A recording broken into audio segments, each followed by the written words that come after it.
आप देख रहे हैं 7 न्यूज। मैं आपके साथ मोहम्मद सलमान जुनैदी। ನಮ್ಮ ಒಂದು ಮಾಹಿತಿ ಪ್ರಕಾರ ನಮ್ಮ ಉಪನಿರ್ದೇಶಕರ ಕಚೇರಿ ವಿಜಯಪುರದಲ್ಲಿ ನಿನ್ನೆ ದಿವಸ 19/1/2026 ಮೊನ್ನೆ ಅಪರ ಆಯುಕ್ತರು ಶಾಲಾ ಶಿಕ್ಷಣ ಇಲಾಖೆ ಧಾರವಾಡ ಇವರ ಒಂದು ಆದೇಶದ ಪ್ರಕಾರ ನಮ್ಮ ಕಚೇರಿಯಲ್ಲಿ ಕಾರ್ಯನಿರ್ವಹಿಸುತ್ತಿರುವಂತ 14 ಜನ ಸಿಬ್ಬಂದಿಯವರನ್ನ ಬೇರೆ ಕಚೇರಿಗಳಿಗೆ ಅಂದ್ರೆ ನಮ್ಮ ಇಲಾಖೆಯ ಬೇರೆ ಕಚೇರಿಗಳಿಗೆ ಆಡಳಿತಾತ್ಮಕ ಹಿತದೃಷ್ಟಿಯಿಂದ ನಿಯೋಜನೆಯನ್ನ ಮಾಡಿದ್ದಾರೆ.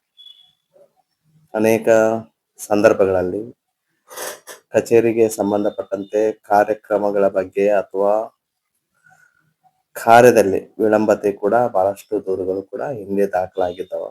ಇದರ ಜೊತೆ 3/10/2025 6/10/2025 ಮಾನ್ಯ ಆಯುಕ್ತಾಲಯದಿಂದ ನಮ್ಮ ಕಚೇರಿ ಕೂಡ ತಪಾಸಣೆಗೆ ಒಳಪಟ್ಟಿತ್ತು.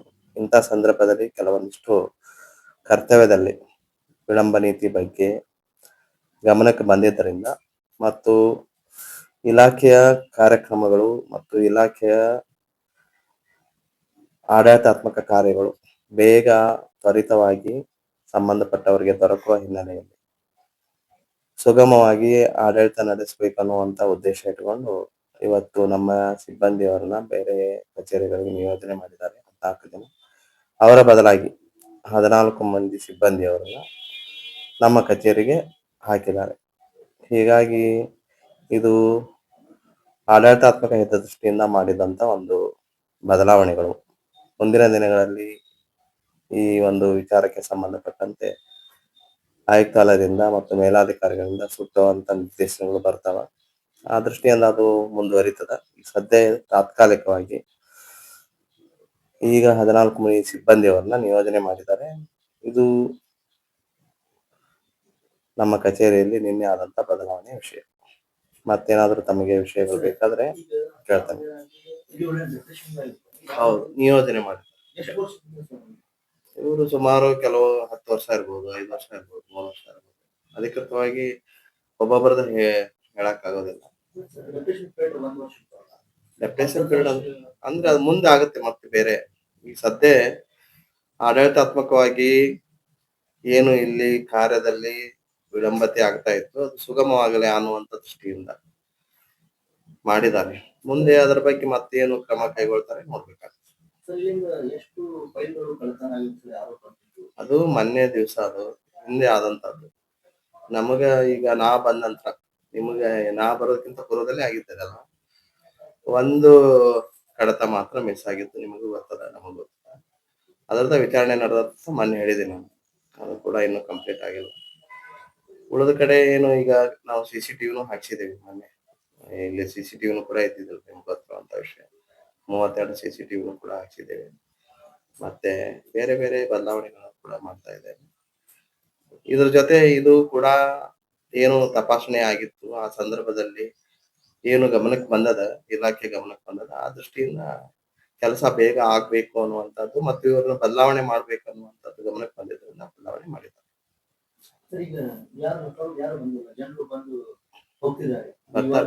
ಇವಾಗ ಅವ್ರು ನಿನ್ನೆ ರಿಲೀವ್ ಆಗಿ ಇವತ್ತು ಬೇರೆ ಆಗ್ತಾರ, ಅವ್ರು ಇವತ್ತು ಬಿಡುಗಡೆ ಆಗಿ ಬರ್ತಾರೆ. ಅಂದ್ರೆ ನಮಗ್ ಬಂದಿದ್ ನಿನ್ನೆಲ್ಲ, ನಿನ್ನೆ ಬಂದದ ಮೇಲ್. ಅದಕ್ಕೆ ಸಂಬಂಧ ಇಲ್ಲ, ನಮಗ್ ಬಂದಿದ್ ನಿನ್ನೆ. ನಿನ್ನೆ ಬಂದದ, ನಿನ್ನೆ ಮಾಡಿದ್ವಿ. ನಿನ್ನೆ ಕಳ್ಸಿದಾರ, ನಿನ್ನೆ ಮಾಡಿದ್ವಿ.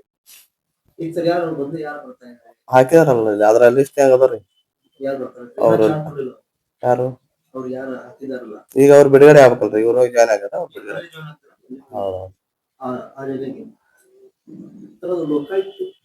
ಅದು ಇನ್ನು ಈಗ ಪ್ರೊಸೆಸ್ನಾಗ ಅದ. ಅಲ್ಲ ಅದು ಅಂದ್ರೆ ಅದು ಬೇರೆ ಪ್ರೊಸೆಸ್ ಅದ. ಅದು ಇನ್ನು ನಮಗೆ ಮೊನ್ನೆ ಆಗ್ಯದ. ಅದ್ರ ಬಗ್ಗೆ ಅನುಪಾಲನಾ ವರದಿ ಕೊಡ್ಬೇಕಾಗುತ್ತೆ. ಅದು ಮುಂದಿನ ಹಂತದಲ್ಲಿ ಆಗುತ್ತೆ. ಹೌದೌದು, ಇನ್ಸ್ಟ್ರಕ್ಷನ್ ಕೊಟ್ಟಿದ್ದಾರೆ. ಮತ್ತೀಗ ಅವರು ಲಿಖಿತವಾಗಿ ಕೊಡ್ತಾರೆ.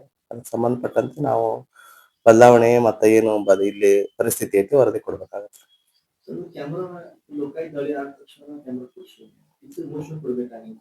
ಅಂದ್ ಹಿಂದೆ ಆಗ್ಬೇಕಾಗಿತ್ತು. ನಾವು ಈಗ ಹಂತ ಹಂತವಾಗಿ ಬದಲಾವಣೆ ಮಾಡ್ತಾ ಇದ್ದೀವಿ. ಇನ್- ಕ್ಯಾಮ್ರಾ ಕೂಡಿಸ್ಲಾರ್ದ ಯಾರು ನಿರ್ಲಕ್ಷಿಸ್ತಾರೆ ಮೊದಲಿಗೆ? ನಿರ್ಲಕ್ಷ್ಯತೆ ಪ್ರಶ್ನೆ ಬರೋದಿಲ್ಲ. ಯಾಕೆ ಮಾಡಿಲ್ಲ ಅನ್ನೋದು ಗೊತ್ತಿಲ್ಲ ಅಷ್ಟೇ. ಸರ್ಕಾರ ಕಡ್ಡಾಯ ಆದೇಶ ನೀಡುತ್ತದೆ. ಇರ್ತದ ಬಜೆಟ್ ಇರ್ಬೋದು ಅಥವಾ ಬೇರೆ ಬೇರೆ ಏನಾದ್ರು ಸಮಸ್ಯೆಗಳಿರ್ಬೋದು, ಯಾಕೆ ಮಾಡಿಲ್ಲ ನಮ್ಗೆ ಗೊತ್ತಿಲ್ಲ. ಈಗ ನಾವು ಮತ್ತೆ ಅದನ್ನ ಮಾಡ್ಬೇಕು ಒಂದೊಂದು ಅಂತ ಮಾಡ್ತಾ ಇದ್ದೀವಿ.